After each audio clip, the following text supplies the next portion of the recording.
Hello ವೀಕ್ಷಕರೇ, ಸಿಹಿ ಅವಲಕ್ಕಿ ಮಾಡುವ ವಿಧಾನ. 1 ಕಪ್ಪು ನೆನೆಸಿರೋ ಅವಲಕ್ಕಿ, ಮತ್ತೆ ಬೆಲ್ಲ, ಮತ್ತೆ ಬಾಳೆಹಣ್ಣು, ಮತ್ತೆ ತೆಂಗಿನಕಾಯಿ ತುರಿ, ಮತ್ತೆ 1 ಏಲಕ್ಕಿ. ಮಾಡುವ ವಿಧಾನ ತೋರಿಸ್ತೀನಿ.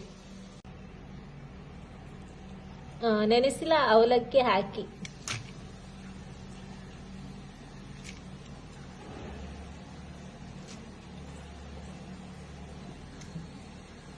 ನಂತರ ಬಾಳೆಹಣ್ಣು ಹಾಕಿ,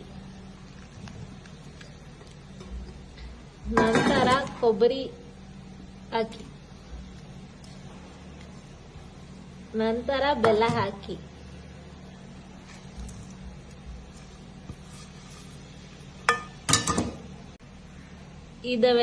ಎಲ್ಲವನ್ನು ಸೇರಿಸಿ ಮಿಕ್ಸ್ ಮಾಡಿ. ರೆಡಿಯಾಗಿದೆ ಅವಲಕ್ಕಿ. ರೆಡಿಯಾಗಿದೆ ಸಿಹಿ ಅವಲಕ್ಕಿ. ಇದು ದೇವರ ಪ್ರಸಾದವನ್ನು ಇಡಬಹುದು.